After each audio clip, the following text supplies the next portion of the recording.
last Friday, in fact nearly a week ago, with Barry Ferguson on talking to us about his return to Rangers on Monday night, and saying he was going there to win. Rangers spoiled the party for him, and the architect behind that was Ali McCoist. He joins us on the programme this evening. Good evening, Ali, how are you? Very well, thanks, lads. Yourself? Good, mate, good. Good stuff. What are you up to tonight then? That was good of you to come on. I've been trying for 3 weeks to track you down. Surely you've not been that busy. No, not at all. I've just dropped the wee, I think I said I dropped the wee man off at his football training tonight, and then taking it easy, and then just going to go and pick him up. So it's a quiet night tonight. Have you got him signed in S forms or anything, Ali? No, he's too good for us. Far too good for us, I tell you. we quite frankly, we couldn't afford him in an S form, to be honest with you. Brilliant. You must be pleased with Monday's performance, because there was so many good things that people had said they'd been missing in the first couple of games. Yeah, well, delighted on Monday. I mean, I thought the boys played exceptionally well. Really passed the ball a lot quicker, and I thought stating the obvious, I thought the level of finishing was excellent on Monday. You know, we knew right from the word go that the season was going to be tough, particularly the league that we're in, and obviously Hearts and Hibs in the first couple of fixtures, albeit Hibs in the Petrified Cup. We knew they were going to be difficult fixtures, but it's going to be nothing that we've seen initially has shocked us. You know, it's just backed up everything we thought. Really tough. It needs to be a good result on Monday, and hopefully we can kick on for it. Ali, we spoke to Mark Burchill about really, you know, the way Hearts came and played the game last night. I was a wee bit disappointed, a wee bit disrespectful to the Cup as far as I'm concerned. Over the weekend, were you having any thoughts about playing a weakened team? I don't mean a weakened team, but some of the kids and, you know, progressing them through. What was your thoughts approaching the game on Monday night? Were you always going to go with a decent 11? No, well, not at all, really, because every game, as you know, is really, really important that we do well. And I've always said that, you know, every competition that we enter, we do our best, utmost to win. And that hasn't changed. You know, it really hasn't changed. I know, obviously, that the Hearts have decided last night to go with a changed team from their normal lineup, and that's their decision, and I respect that. But from our point of view, you know, I think everybody's looking for us to do well in all competitions, and from that point of view, I will always attempt to pick the strongest team that I believe can win the game. And as you saw on Monday, no matter what the competition is, we'll always do our best to win it. Yeah, I thought you were outstanding on Monday, and again, you know, Barry would probably been thinking maybe you were going to have a weakened team, but you know, when young Mark says when they read the script for the Hearts dressing room, you know, they would let a goal up, they felt as if they were a goal up, and I said, you know, if Coisty had did that on Monday night as well against Clyde, then, you know, they'd have been going out onto the park, you know, going, we've got a wee chance here. But as you say, you know, we know what it's like. You go out and play every game to win it, and obviously Levine and Robbie has had a good start there. Mark seems to think, Ali, that Robbie wouldn't have made that decision. He seems to think, I was a wee bit surprised that Burchill had said that. He usually kind of sits in the fence a wee man, but he did say that Big Craig would have made the decision and the young manager would want to continue the winning formula that they've started. Do you think Big Levine would have an influence there and say to the manager, you know, this is, I think, how we're going to do this? Well, possibly. I mean, I obviously don't know the setup there. I know Craig's the director of football and running football matters at the club, and Robbie runs the first team. All I would say is, I can bet, I'd be damn tooting that both of the boys would have been wanting not to lose that game and wanting to continue their win and run. Obviously, a great victory at Ibrox and a tremendous result in the Edinburgh Derby. So the last thing when you pick up results like that is, you know, starting, you know, to lose points or lose games where you're on a winning run and the momentum's good. So I can guarantee you both lads, I mean, I don't know, you know, the inside of the setup there, but I can guarantee you both boys would have sent out a Hearts team that they believed, you know, would have and could have won the game. But from their point of view, sadly, John McGlynn's boys looked really, really strong, and it ended up pretty comfortable for them. Ali, just going back to Monday night, were you a bit surprised the way that Clyde set themselves up against you, 3 up top, and it took them a while just to kind of change their mind on that front when they were well behind? Yeah, that was, I mean, you're absolutely right. I heard you speaking about Barry just before we come on there, and Barry obviously believed he could set up the team to come and win at Ibrox, and credit to him for that. But from our point of view, we were absolutely delighted that that a team would come in and have a right go at us and attack us, because we believe, certainly from in the division that we're in and below, that we're more than a match for anybody that would come and play us and attack us. So when we saw the setup and we saw the team selection and the way they played, Barry, obviously he's got to look after Clyde, not look after Rangers. He believed that was his best opportunity to come and get something. But from our point of view, yeah, absolutely right, we weren't too disappointed. We spoke about, I think we spoke before the match on Monday, and we're quite happy for wee Nicky Clark to get a start and push his way into the team, basically, because at the end of the day he scored a lot of goals with Queen of the South and a big move. And when I look at wee Nicky, does he need to believe in himself a wee bit more, Coisty? He looks a wee bit within himself as if he's kind of starstruck that he's at Murray Park every day and playing with the team that he wants to play for. And sometimes that's maybe a drawback to players, but the lad knows where the goals is, and he's really got to be splitting Boyd and Miller up, and he's got to have a chance of playing. In your thoughts? Of course he has. That's the one thing he's got to do. He's got to believe. The one thing he has to do is believe. And Nicky, you're absolutely right, he scored an incredible amount of goals at Queen of the South, and we got him up, and he had 1 or 2 injuries last year but scored a few goals. But the one thing that he has to do is keep learning from boys like Miller and Boyd, and when he does get his opportunity, grab it and grasp it. Because he certainly deserves to be playing in that company and at our football club. There's absolutely no doubt about that. Now, having watched them, I thought actually Nicky and Fraser Aird in particular, the last couple of games have been excellent. I thought the two of them turned the game for us at Falkirk. And I thought the two of them were excellent and really lively in the game against Clyde. So they obviously got a whack and a sore one where they take him off with an eye injury, Nicky. But you're absolutely spot on. I mean, he doesn't look out of place, nor should he feel out of place. He's got to start maybe puffing the chest out. You know what it's like. Sure. You've got to believe and you deserve the right to be there, and he does deserve to be there. And I think we'll see a lot more from him this season. I think we'll see more goals. Shug was just happy if he finished 90 minutes, Ali. Well, I was give no secrets away, McCoist. Give no secrets away. Say nothing. Listen, staying in players, I was at the Hibs game, and I thought Rangers started great against Hibs, and you must have been happy for the first 35-40 minutes. Hibs get their cell in it a wee bit. The second half, I don't know what we said at half time, just seemed to fall flat a little bit. Then Templeton comes on, right? Templeton comes on, and he's like Willie Johnson for 20 minutes, turns the game, right? And I'm going, he must start, in the Sunday match. He started, and it was as if he never played, on the Thursday night, the Tuesday night. So what happens with Templeton between matches? Well, Masha, you know what wingers are like. Right, at the best of times, but you're absolutely spot on. He was bordering on sensational. Oh, unbelievable! When he came on for 20 minutes against Hibs, and I thought absolutely turned the game. And then a quieter, performance against obviously Falkirk. Sorry, I beg your pardon, Hearts and Falkirk. Yeah. So I just think it's it's a criticism of wingers as much as anything else. I think they are a little bit inconsistent. You know what I mean? But you saw against Hibs, like the Hearts game. I thought for 35 minutes of both first halves, we were very, very good and could have and probably should have went in front at half time and come in comfortable at half time. They made the substitution that we brought Templeton on, and he had a major effect on us winning the game against Hibs. Absolutely. And then quieter couple of performances after that. But then the flip side of the coin is we bring in Aird, who's similar as a wide man.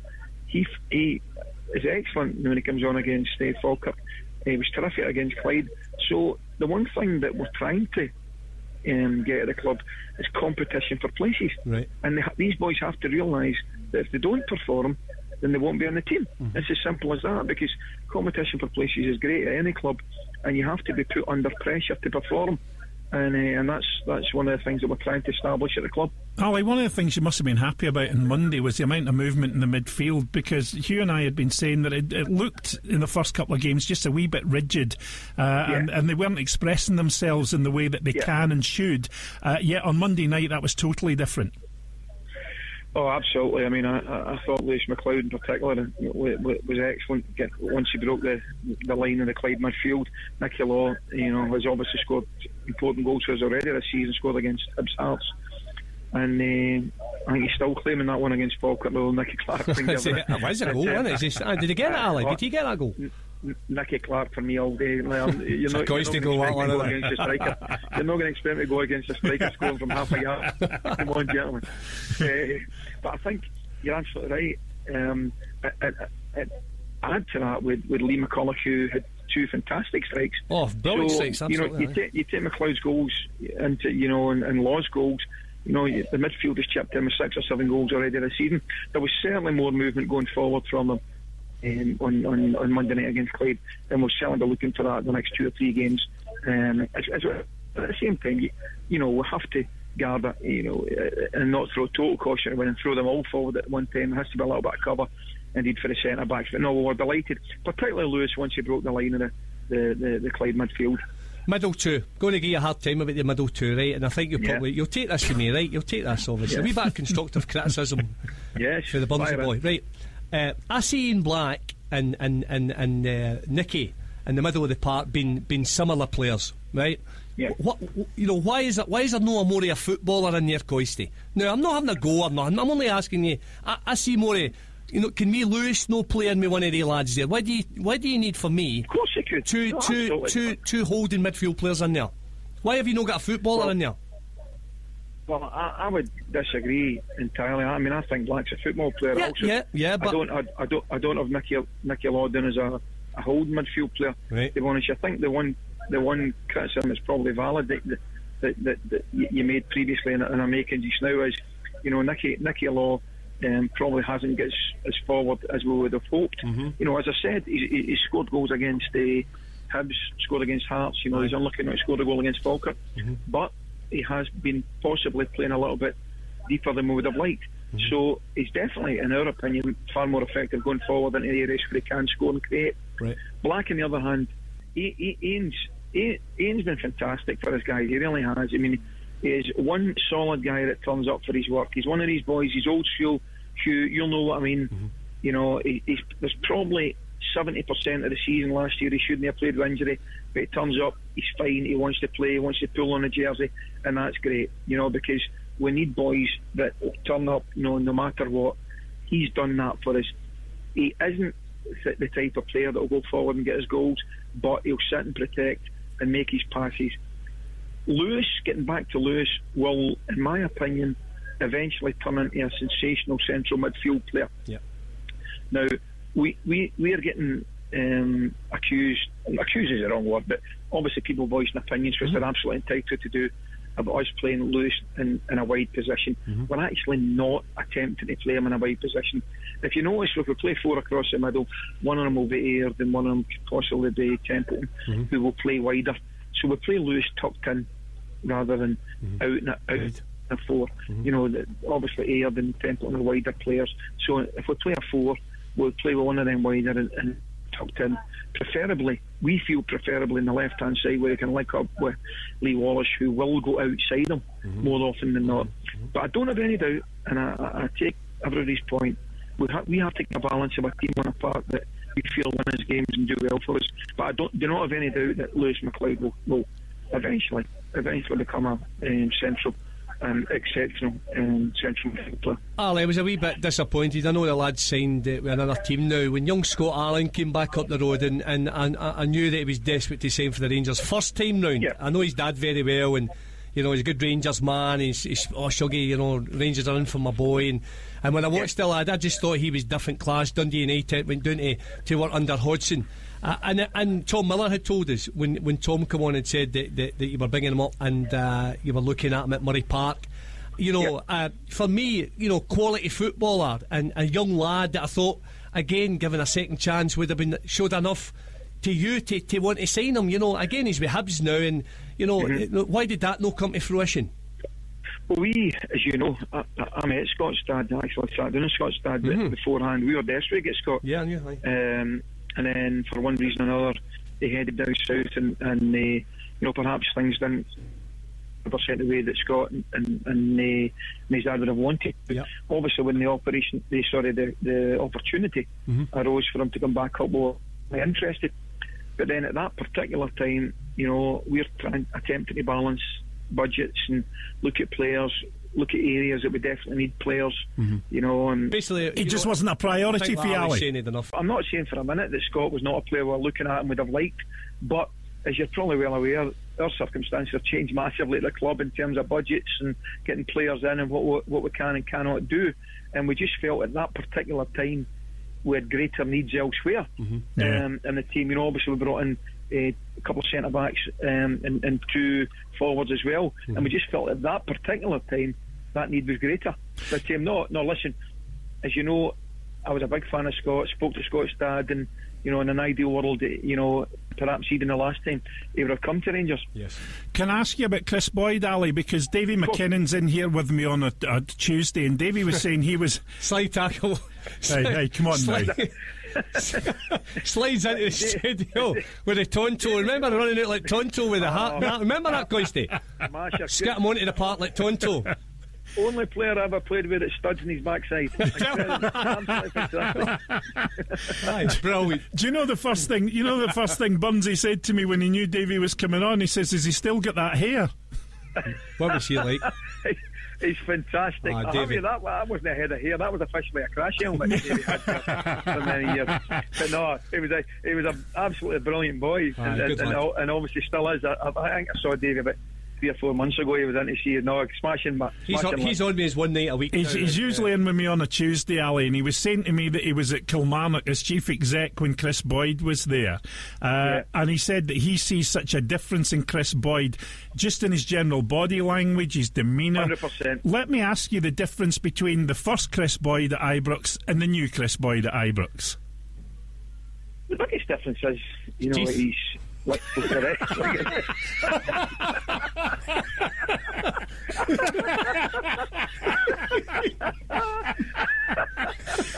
You'd seen Red Rum. What about them? What are they all about? Somebody back the ghost train many things. God. Very good. Imagine if to take him out tonight. There wouldn't be a sideboard next to his bed big enough.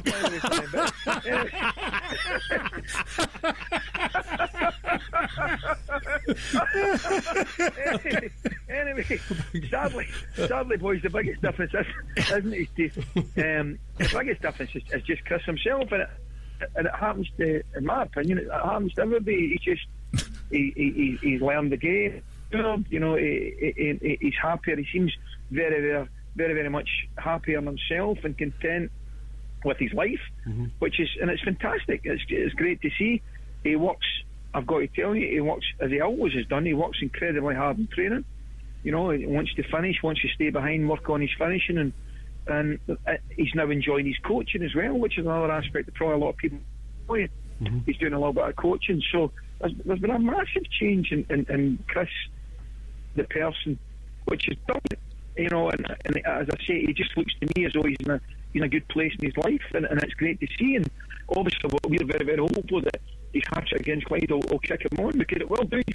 He's a chances to score in all the games. And the one thing I would say about Chris, I still believe that pound for pound, he's probably one of, if not the best finisher in the country, if we can provide them with ammunition. I watched him score at Falkirk. It was disallowed, but even just the way reaction we got from, you remember not seeing it, but he was in the net celebrating with the Rangers fans. It was as if it was his first goal for Rangers, because he's desperate to kick on. I could see that, but absolutely. As I say, the opportunity for him to get on the score sheet, a tasty wee 8-1 for the hat-trick boy the other night there as well, I may add, was a decent bet. So he for, it's an absolute no-brainer to get somebody in like that, and especially with the teams that were still want to sign him, and I knew he'd just moved in. I'm obviously doing an air, so I knew he'd moved into a new house in there. We spoke to Tom, and I says, Tom, there's no chance he's going to travel up and down to Aberdeen if he's got the opportunity, and Ali fancies him and he wants to bring him in, and he has moved on, he speaks well, he's doing his bit of pundit, and listen, end of the day, we all get that wee bit older and get that wee bit more sensible. Eventually we get rid of the, as Macca would say, the daft boyness. So we'll still go to still have a laugh and a joke about it, but is Is he good about the place? I don't really know the lad that well, Ali, but he seems to. He's great. Is he quite a funny he's lad? Great. I don't really know him that well. He's a fantastic boy to have about the place. He's as you can imagine, he's full of personality. I mean, for example, you're talking about, when the goal disallowed against Falkirk. We were obviously doing the video on the match after the game. Right. I think the boys watched it about 12 times. They were absolutely thrilled. I've never seen a group of lads thrilled at a goal getting disallowed. You know what I mean? Brilliant. And you know what I'm saying by that. I'm obviously not meaning that, but they were absolutely killed. And boy, they loved it. Boy, he was, he can have, like most people, if you dish it, he was having a laugh about himself, so it was great. No, and he's a smashing boy to have about the place. As I say, I love his personality because he works hard. At the same time, he knows the right time to have a joke and talk to the younger ones. And no, we're delighted to have him back. Good stuff. Just looking ahead, I mean, we were saying at the beginning of the season that the Championship for us is the most competitive league in Scotland at the minute, Ali, and it's really by default. It's happened by accident more than anything else. But what I think it's done, and I don't know if you agree with me or not, it's distributed so many different things back across Scottish football. I mean, obviously there's teams that have not got big gates on a weekly basis normally, who are going to get a bit of a payday this season. They're going to get to test their players against quality players from yourselves, from Hibs, from Hearts, and there are other good teams in the league as well. It's certainly not a foregone conclusion for Rangers or anybody else, is it? No, of course it's not. And you know something, I think the great thing is that we never said, and neither did NDL say it would be for a minute. We have taken great pride in the fact that, in the last couple we've treated everybody with the utmost respect, and in the same respect as you would for the World League. And that's been the case, and it's certainly the case in the Championship, because with Hearts and Hibs coming down, who would have believed that? I mean, let's be honest about it, lads. Who would have believed we'd have a Championship with two big Edinburgh clubs and Rangers in it? And at the same time, we've got clubs like we saw Falkirk, really good side. Wraith Rovers will take points. Queen of the South, I saw last week at Dumbarton, were terrific. It's going to be a really exciting league. So, I mean, we can't have it both ways. I mean, Rangers can't come into that league and say, it's going to be competitive, we're really looking forward to it, and then get upset when it is difficult, because it is going to be difficult. So we're going to have to accept that and go on with it. So it's something we're really, really looking forward to. As I say, it's been a good start for us. Out with the defeat against Hearts, which obviously we could have done without. It's been a good start for us in the respect that every game has been seriously competitive. I think it is quite a big step up, Bill, for Rangers to go into that Championship. The fact that the opposition you were playing against last year, because again it's more of a leveller, because they're playing against better players. That's what happens when you go up the league. Ali, what about the basically strength and depth? You speak to the chairman regularly, would imagine. We all know the situation and the budgets and the spending and all that. Are you still getting players watched, maybe to bring in and loan and try and juggle it round about that wee bit? Well, it's difficult when we don't have a scouting department. Well, I told you I was available, but I get nothing back for you whatsoever. So that's what I was going to ask you. He's not trying to sign a pint of Bellhaven Best. Listen, what's the story with the scouting situation then? I know I've seen Billy Kirkwood and Billy McLaren's still there. So where do we go with that? Well, that's what the boys do. We've got boys that cover games for us. Yes. In terms of, when I say cover games, cover the opposition. Yes. But we're desperately in need of a scouting department that can go and watch games and watch players. Yes. Because that's, for a club of our size, that's you think it's a prerequisite. But at this moment in time, we've got fantastic boys that are helping us out, going to watch the opposition that we're playing, in the upcoming weeks. Aye. Which you would expect. But in terms of the broader horizon, we need to expand. And Ali, sorry for interrupting. Was that purely down to a budget? The fact that the budget's not there to do that? Yeah, that's a budget thing. It's a cost thing at the moment. But obviously, I speak to Graham regularly, the chief exec, and Graham's very well aware of the situation, and he knows it's something that we certainly have to put right. But it's vitally important. This year, as much as anything, that we'll have got scouts out watching players, to bring in and strengthen us, because it's been a tough league, and it's we want to do well in this league, get ourselves out in this league, and be back in the top league where it's going to be equally as tough, if not tougher. So, we'll have to keep progressing and keep moving forward. I know at the end of the day you don't lose that wee chirpiness, and you always look at that, and when I'm sitting, if I'm at the game and I see you standing down there, you're still the person I knew 25, 30 years ago. You've not lost that wee edge. What a baptism of fire it's been for you, being the manager there, and obviously the circumstances. How do you cope? I know you're a good family man, you've got millions of wains, and do you know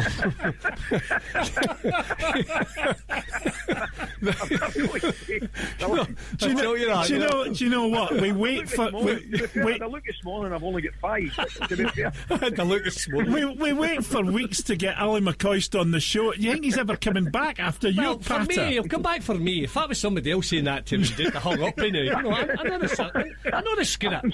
How do you juggle all that? How do you juggle 5 wains and just recently get married again and managing our Rangers? And how do you handle that? You'll know the most important thing in Andy's life is their family. That's absolutely 100%. That goes without saying. Yeah. The most important thing in any man's life is his family, and the family's a great grounder. Right. They keep you completely grounded. Especially, I've got 2 younger ones with the greatest respect. They're not really interested in how we go on with Hearts. They just want to give us Space Invaders or a Darwin if that gets home. And in that respect, it's fantastic. It doesn't, as I say, it's a great level and a great grounder. Yeah. That in itself certainly keeps you sane in the insanity of Scottish football. Did you ever feel that you were going insane on a couple of occasions? Because one week you're hero, the next week you're villain, Ali, and Hugh will tell you. I must have missed that first week.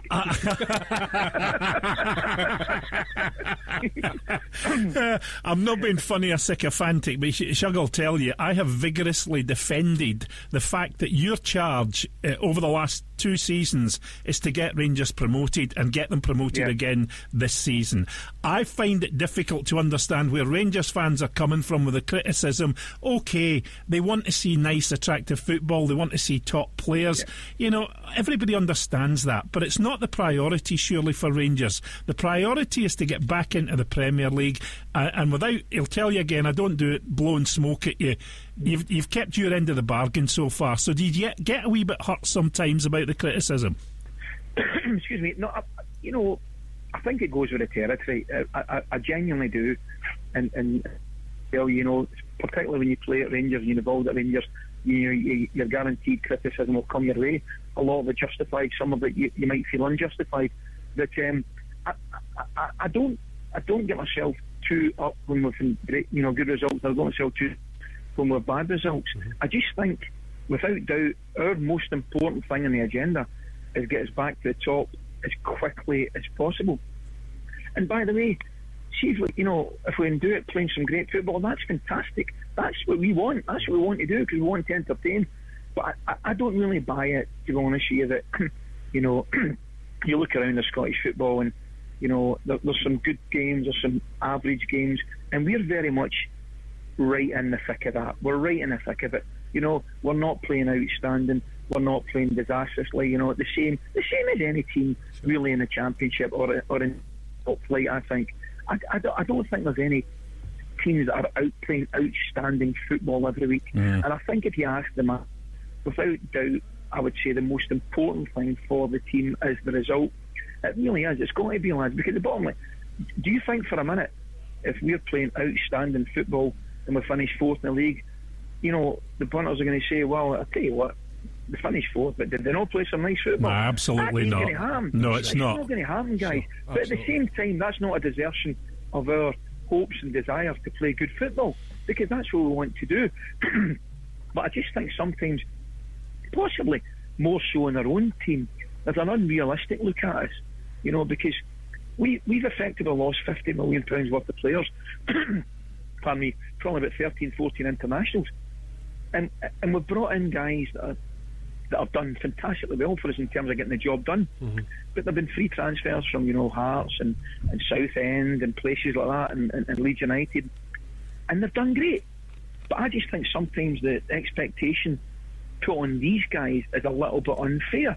When you look at the guys we lost, whether it was Davis, McGregor, Naismith, Jelavic, Whittaker, all proven internationals, we're miles away from getting back to that. And I just think sometimes listen, I know how passionate people are about football, particularly in this country, but I just think sometimes there's a little bit of a lack of realism and understanding in the criticism, not just of our own team, but overall in Scottish football. And then, Bill, what you've got to realise as well, see these players that Ali's mentioned, that they're massive moves for they guys. Yeah, They've no. You know, Ali played in front of 40 and 50,000, so, you know, the big lad for Southend you brought in, and me Blackie, and guys you brought in Freeze. It's a massive call for them to suddenly just turn it on, you know what I mean? So you're trying to juggle the best way.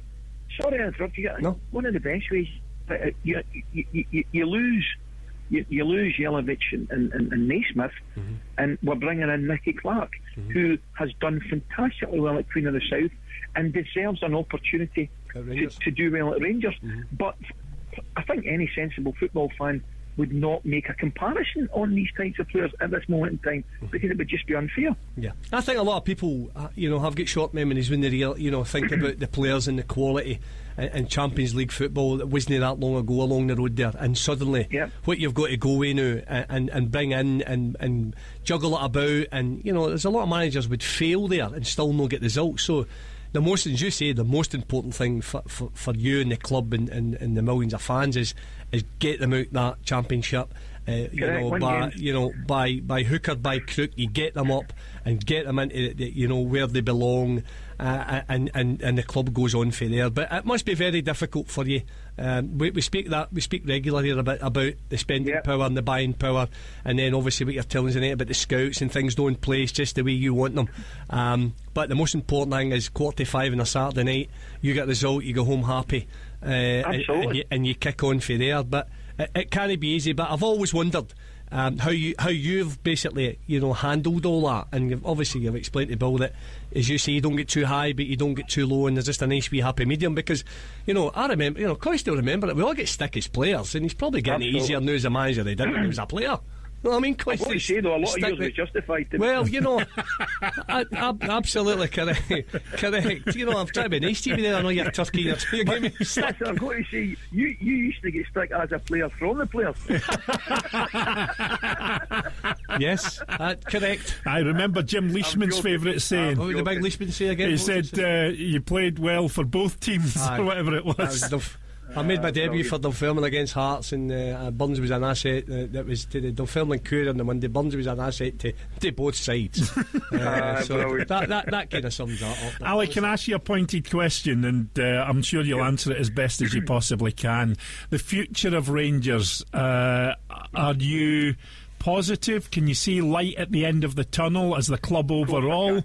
And is there anything? And I don't want you to go into things, because obviously, apart from the fact that there's confidentiality stuff, there's rules and regulations with stock exchange and things like that, but are you optimistic that the horizon isn't too far away?